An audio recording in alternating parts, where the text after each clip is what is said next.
하겠습니다. 유튜브 분들, 아프리카 분들 어서 오시고. 레스터 시티 대 아이고 축구 먼저 할게요. 레스터 대 맨시티 일찍 있는 거 먼저 하겠습니다. 레스터 같은 경우 여전히 부상 측면 수비, 버틀랜드랑 은디디랑 에반스가 그래도 복귀해서 출전할 수도 있어요. 최근에 어쨌든 레스터가 수비적인 지표들이 조금씩 좋아지고 있는 가운데 그래도 산더백인 에반스와 삼선의 은디디가 돌아온다면은 조금 더 뭐 힘을 얻을 수는 있어 보입니다. 어쨌든 상대가 맨시티긴 하다. 맨시티는 칼빈 필립스, 카일 워커 빠지고요. 칸셀로랑 홀란이 불투명입니다. 지난 경기 때 뭐였더라 홀란드가? 뭐였지? 장 트러블이었나? 아무튼 뭐 감기 같은 거였나? 아무튼 막 뭐 어디가 막 발목이나 이런 데가 다친 게 아니라 몸 상태가 안 좋아요. 지금 컨디션 자체가 떨어져 있는 상태에서 출전이 일단은 불투명한 현 상황이고요. 뭐 칸셀로도 마찬가지고 어차피 라인업 확인할 수 있어요, 여러분. 여기 경기 뭐 라인업 일단 확인할 수 있으니까. 어쨌든 저는 혼란이 안 나온다고 봤고요. 일단은 안 나온다고 분석을 했고 지금 어쨌든 레스터 같은 경우 은디디 에반스가 돌아오는 부분도 있고 수비적으로 조금씩 나아지고 있다라는 점. 맨시티가 만약에 홀란드가 안 나온다면 다른 선수들이 해줘야 되는데 뭐 마레즈는 요즘 거의 역기 수준으로 못하고 있고 그렇다고 뭐 그릴리치 믿을 것도 아니고 포덴이나 이런 선수들도 조금 아쉬움이 있는 상황에서 저득점 봅니다. 좀 언더. 원래 이 매치업이면은 지금 레스터가 올 시즌 보여주고 있는 다득점의 행진이나 이거 고려했을 때는 무조건 오바 찍어야 되는 매치인데 최근 흐름이나 맨시티의 이런 부분 고려했을 때 칸셀로까지도 공격적으로 상당히 중요하거든요. 저득점이 조금 더 좋아 보인다. 넘어가겠습니다.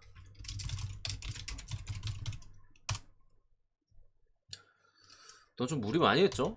워낙 골 욕심이 많아가지고 나폴리 이제 라흐마니 그리고 사솔로는 베라르디랑 데프렐 멀데르 이렇게 빠져있는데 일단은 나폴리도 나름대로 지난 경기에서 상대가 레인저스였고 홈 경기여가지고 로테이션을 좀 돌렸어요. 공격적으로 뭐 흐비차나 뭐 오시멘 같은 애들 벤치로 내렸고 막 시메오네 이런 애들이 나왔었잖아요. 미드필더 쪽에서도 제일린스키가 안 나왔었고 수비 쪽에 뭐 김민재가 요즘 뭐 워낙 잘해주고 있는 가운데 김민재가 뭐 들리는 바에 의하면은 체력도 엄청나게 좋아가지고 뭐 힘들어하거나 그러질 않는다라는 것 같아요. 그러니까 뭐 오늘도 김민재가 선발로 나올 가능성이 상당히 높습니다. 그러다 보니 이것도 10시 경기라 이것도 어쨌든 라인업 볼 수 있긴 하죠. 그래서 뭐 나폴리 같은 경우 전방 쪽에도 이제 쉬고 온 선수들 또 본체인 지엘린스키도 선발에다가 또 뭐 수비 쪽도 거의 풀에 가깝게 나올 가능성이 높아서 사소올로 상대로 잡을 가능성이 높다고 생각은 하는데 솔직히 핸디캡은 뭐 그렇게 건드리고 싶지는 않고요. 당장에 어쨌든 나폴리가 아직 무패여가지고 그런 거 있잖아요, 여러분들. 아직 깨지지 않았으니까 만나는 팀마다 믿져야 본전식이라고 내가 여기 한번 잡아보겠다. 우리가 여기 한번 잡아보자. 아니면 최소 연승이라도 끊어보자. 엄청 달려들어요, 실제로. 그런 부분에 있어서 조금 핸디캡을 건들기에는 좀 빡세다고 생각을 하고요. 어쨌든 나폴리가 수비 자체가 그렇게 좋지는 않은데 솔직히 김민재가 제 생각에 경기 뛰는 거 보면은 진짜 거의 반다이크급이에요. 제 생각에 진짜로 너무 잘해요. 말도 안 되게 지금 잘하고 있다. 세리에 레벨에서는 거의 김민재보다 잘하는 수비를 지금 찾기가 힘들 정도로 너무 잘하고 있어가지고 오늘 사솔로도 가뜩이나 베라디 빠졌고 상당히 고전하고 있는 가운데 공격 쪽에서 많이 넣어야 한 골 정도지 않을까.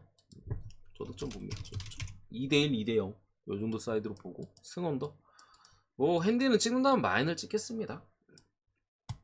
아 근데 김민재 너무 잘하는 것 같아. 말도 안 돼요 진짜로. 좀 떨어지지 않을까 생각했는데 초반이라 폼이 올라와 있고 떨어지지 않을까 생각했는데 그냥 뭐 씹어 먹고 있는 중. 이 경기 이제 루카스 헤르난데스, 노이어, 사네, 마이츠가 이제 무스타파 그렇다고 하더라고요.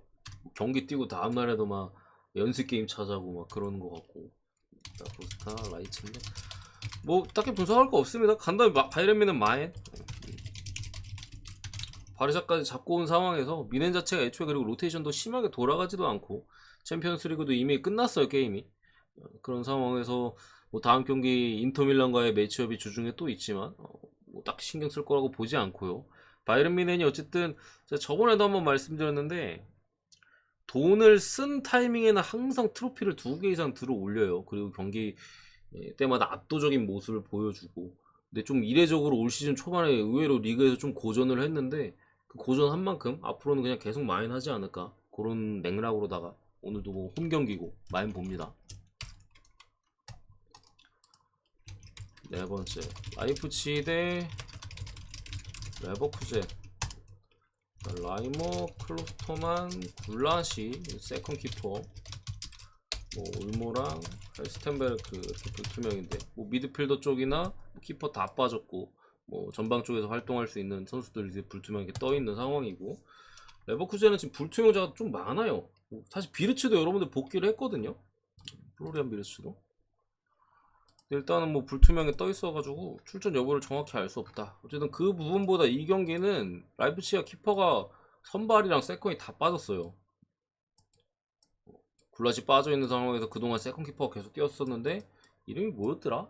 세컨 키퍼라 제가 잘 몰라가지고 헷갈리네. 어쨌든 빠진 상황에 이제 서드가 나와야 됩니다. 서드라면 이제 90년생에 이름 모르는 놈 한 명 있고 그리고 이제 18살 둘 중에 한 명이 나올 것 같은데 그런 측면에서 이제 상당히 불안하다. 레버쿠젠은 어쨌든 공격적으로 한 방을 보여줄 수 있는 선수들이 많고 확실히 빠진 건 이제 아즈문 정도. 그리고 아직 뭐 비르츠나 장기간 빠져있던 뭐 팔라시오스, 벨라라비 이런 애들은 제 생각에 그래도 선발은 좀 무리지 않을까 이렇게 일단 생각을 하고요. 뭐 라인업을 볼 수 있죠. 이 경기도 10시 반이라. 그런 상황에서 다득점이 조금 더 눈에 들어옵니다. 일단은 세컨 키퍼까지 빠져있다는 점에서 당장에 어쨌든 레버쿠젠이 수비가 안 되는 구간에서 공격력은 보여줄 수 있고 라이프치히도 레버쿠젠 같은 스타일한테는 강해요. 기본적으로 상당히 공격적인 팀인데 수비하다가 실리적으로 여기서 빵 때려서 이제 뭐 전방에 베르너나 은쿤쿠나 특히 은쿤쿠가 최근에 폼이 너무 좋다. 이런 부분 감안했을 때 충분히 양 팀이 좀 난타전 양상으로 갈 가능성이 있어 보입니다.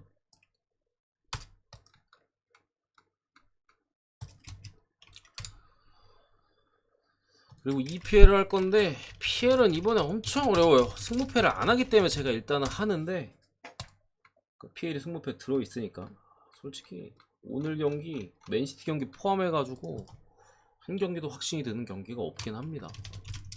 에러니키, 노르고르 측면 쪽 사이드백과 미드필더 쪽에 많이 띄워줄 수 있는 노르고르 빠지고요.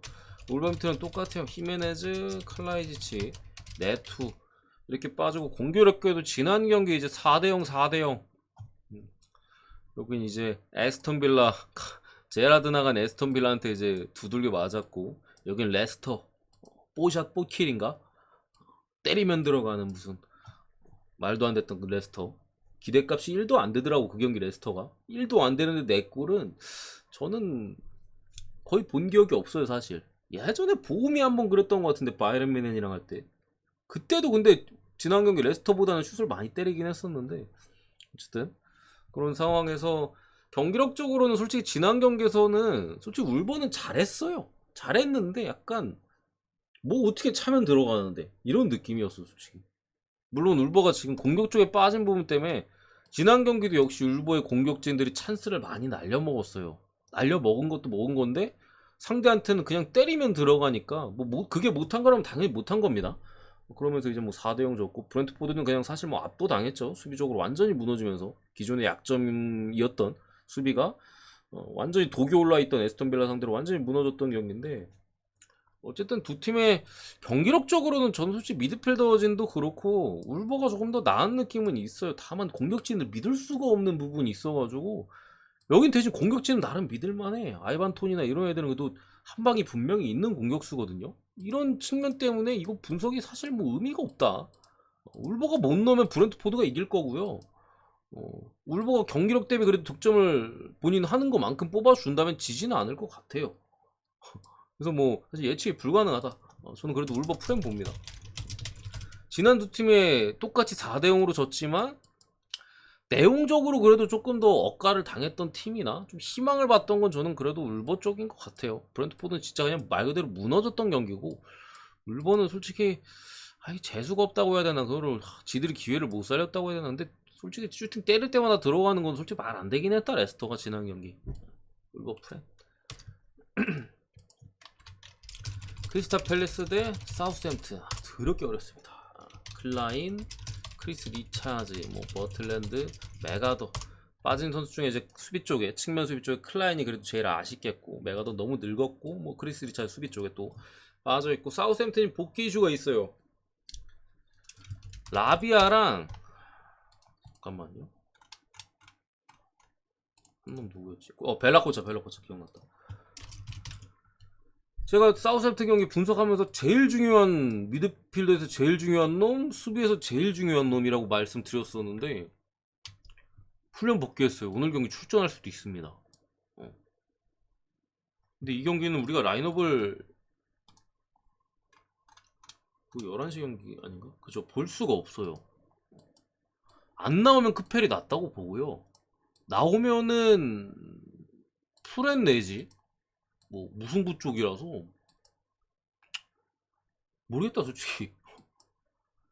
라비아 같은 경우는 라비아가 뛰었을 때 사우스햄튼이 웬만한 팀 상대로 중원 라비아 혼자서 그냥 다 씹어먹었어요. 전술적으로도 사우스햄튼이 지금 미드필더 숫자를 좀 많이 두긴 합니다만 원보란치를 많이 쓰는데, 라비아가 뛰다가 빠지니까 그 전형이 완전히 무너졌거든요. 다른 선수들이 원보란치를 아예 못 써. 활동량도 딸리고 수비 커버법이나 수비 능력치 자체가 워낙 떨어져가지고 대체가 아예 안 됐었는데, 오늘 만약에 그래도 이 선수 젊은 선수기 때문에 복귀해가지고 뭐 시즌 초반에 보여줬던 것 같은 포스를 보여줄지도 솔직히 모르겠고, 워낙 센세이션을 했어요. 데뷔 시작하자마자부터 그냥 뭐 싹 쓸어 담았으니까 미드필드 청소기 마냥.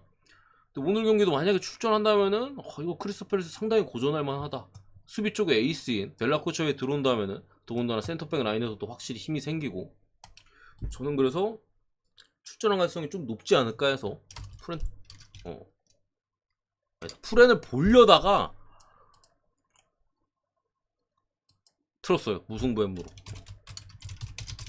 그러니까 둘 다 나와도 저는 잡을 가능성은 그렇게 높지 않다고 봤어요. 그러니까 이걸 초하는 프렌으로 잡았었는데, 라비아랑 코찹이 어쨌든 간 라비아 같은 경우는 젊은 선수 때 부상이 있었기 때문에 컨디션에 대한 이슈를 좀 생각했고, 크페리 홈에서 더군다나 만만치 않은 상황에서 사우스햄튼이 지난 경기 또 아스날 잡았잖아요. 아스날 묵혔잖아요. 한번 흐름을 끊어줬잖아요. 그런 상황에서 귀신같이 크페리 한 점차 승리할 수도 있을 것 같아가지고, 얘네가 만약에 빠진다면은, 그래가지고 조금 더 고민 끝에 애초에 무가능성을 좀 고려하고 배당도 좀 고려했을 때 큰 골차 승리 내지 무승부가 되지 않을까. 그러니까 만만하게 물러설 것 같진 않다, 쉽게 말씀드리면. 이 정도 사이드로 제 생각 벤치에는 들어갈 것 같아요. 선발까지는 모르겠습니다만. 근데 하센틀이 좀 급해가지고 무리해서 투입시킬 수도 있어. 당연히 좀 자리에 대한, 경질에 대한 이슈가 계속해서 있는 감독이라 바로 쓸 수도 있습니다. 그럼 힘을 좀 얻을 수는 있겠다. 무승부 괜찮아 보입니다 이거.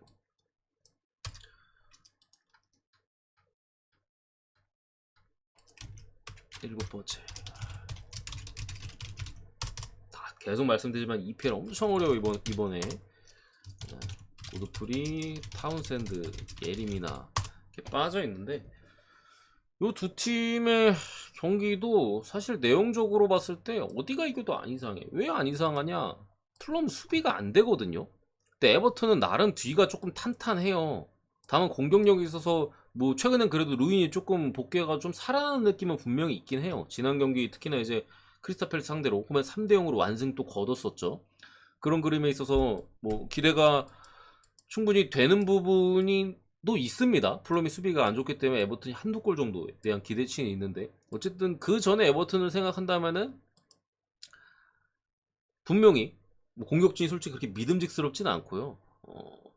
어쨌든 플럼이 공격력 자체는 에버튼보다는 확실히 뛰어난 부분에 있어서 제 생각에는 기회 잘 살리는 놈이 이겨요. 이거는 기회 잘 살리는 놈 쪽으로 흘러갑니다.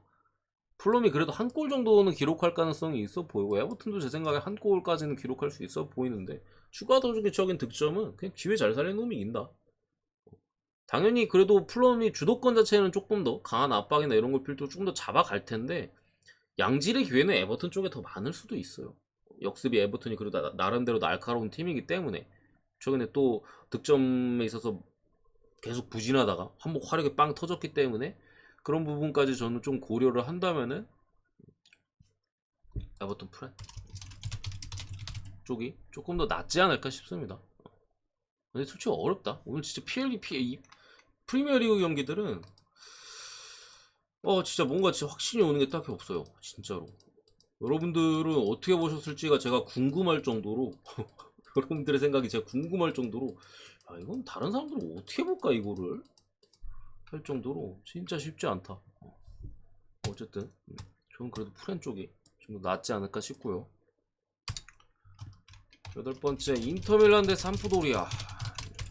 인터는 브로조비치 중원에 이제 심장 같은 브로조비치가 여전히 빠져 있고 윙크스 불투명 떠 있는데 삼프가 어쨌든 간에 풀럼 에버튼 오버야? 저건 1대1 묻돌 수도 있어 초유빈이.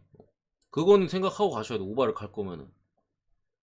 해외 쪽에서도 풀럼 에버튼은 1대1 무승부 보는 쪽이 은근히 있어요. 그러니까 플럼이 오바팀인 건 분명한데 에버튼이 오바팀이라고 보기엔 분명히 어렵잖아요. 그래서 한 골씩 넣고 찬스 좀 날려먹으면 1대1 묻을 수 있거든요. 충분히. 그런 부분들. 그거는 고려하고 가셔야 됩니다.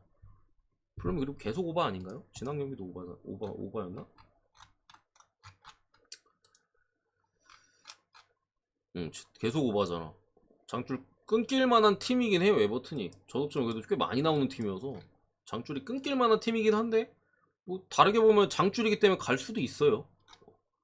그래서 저는 뭐 애매하잖아 느낌이. 그래서 그냥 뺀 거고. 인터 대 삼푸도리아 감독 교체 이후에 드디어 첫 승을 뽑아냈습니다. 무려 원정에서. 대단하네. 원정에서 이제 지난 경기에 뽑아냈는데 근데 여전히 솔직히 뭐 크레모넷에 이긴 거예요. 리그 꼴찌 팀을 상대로 승리를 거둔 거고 삼프도리아 문제는 계속 공격이에요. 공격이 안 돼. 지난 경기도 뭐 사실 뭐 크레모네스가 조금 더 미는 경기 양상을 보여줬습니다만 수비적으로는 확실히 그래도 예전보다는 안정감을 많이 찾긴 했어요. 로마 상대로도 로마가 쉽사리 물론 이제 삼프가 마지막에 라인 끌어올려가지고 그때부터 로마가 좀 찬스를 놓친 건 분명히 있어요. 근데 전체적으로 초반에 실점을 만약에 삼프가 하지 않았더라면은 로마 역시도 좀 공격적에서 많이 고전했을 만한 내용은 분명히 보여줬고 지난 크레모네스전도 어쨌든 무실점을 또 가져가면서 뽀록으로 한 골 넣고 이겼잖아요. 그러니까 삼프는 지금 감독 교체 버프가 있는데 좀 끈끈해졌다 이렇게 보시면 될 것 같고 인터밀란 같은 경우는 분위기가 너무 좋죠.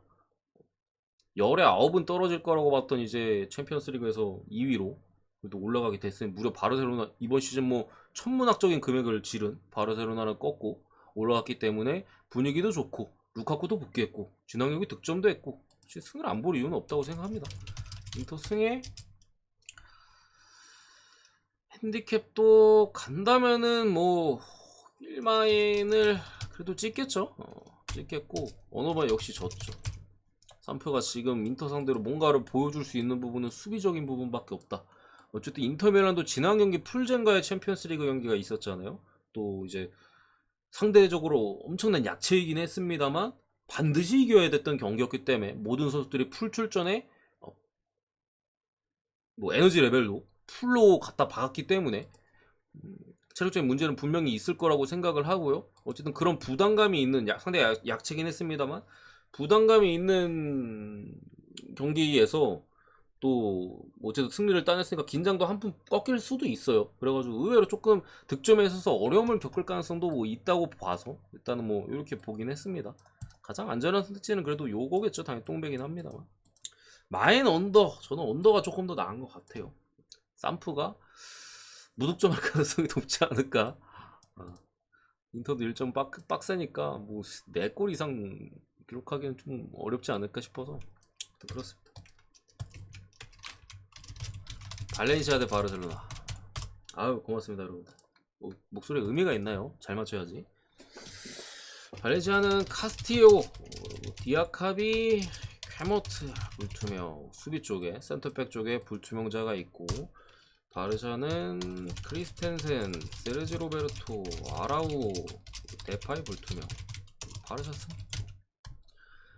그러니까 바르셀로나는 애초에 지금 뭐 유로파로 떨어진 부분이 있잖아요. 그냥 리그에 무조건 올인이에요. 무조건 올인. 그냥 사비 감독이 최근에 인터뷰한 것만 봐요. 올 시즌에 내가 트로피 하나도 못 들면 날 잘라라. 리그에서 보여주겠다. 특히나 바르셀로나 같은 경우가 챔스에서는 이상하게 좀 경기가, 저는 인터한테 이렇게 떨어진 것도 운이 진짜 4할 이상은 작용했다고 생각을 해요. 제가 두 경기를 다 봤는데 운이 진짜 좀 바르사가 안 좋긴 했어. 판정도 조금 안타까운 부분도 있었고, 그런 부분이 있어서 어쨌든 올 시즌 바르셀로나가 리그에서만큼은 분명 상당한 모습을 보여주고 있고, 지난 바이에른 뮌헨도 솔직히 완전히 의욕이 없어 보이더라고요. 그냥 경기 던지더라고요. 그런 부분 봤을 때 선수들의 온 신경은 뭐 당장 뒤쪽에 유로파도 있습니다만 지금 리그에 집중돼 있다. 발렌시아 같은 경우 지금 수비 쪽에 문제를 좀 드러내고 있고 부상자들도 있는 가운데, 지난 경기 마요르카전에서도 실점들, 그 경기 제가 뭐 제대로 보지 못했는데 두 골이나 어쨌든 실점했던 부분, 그 전에 홈 경기에서도 엘체 상대로 수비적으로 상당히 아쉬운 모습을 드러내면서 두 골이나 먹었던 만큼 바르셀로나의 공격진을 버틸만 해보지 못하다. 그리고 바르셀로나의 어쨌든 공격 쪽에서 뭐라고 해, 억제기 역할을 하던 또 하피냐가 완전히 신뢰를 잃었어요. 바르셀로나에서. 어떻게 보면 하피냐가 바르셀로나 챔스 떨어진 주범이에요. 하피냐, 피케 두 명이 주범인데 어쨌든 공격에서 안 터진 게 제일 문제가 크니까 바르셀로나는 하피냐가 거의 뭐 그런 측면에서도 하피냐가 이제 선발로 빠진다면은 조금 더 바르셀로나의 공격 쪽에서는 이전에 뭐 하피냐가 날리고 해가지고 날렸던 것까지 이제 다른 선수들이 조금 더 해준다면은 일반승 자체는 상당히 메리트가 있어 보인다. 배당도 나쁘지 않고. 대충 여기까지 하겠습니다.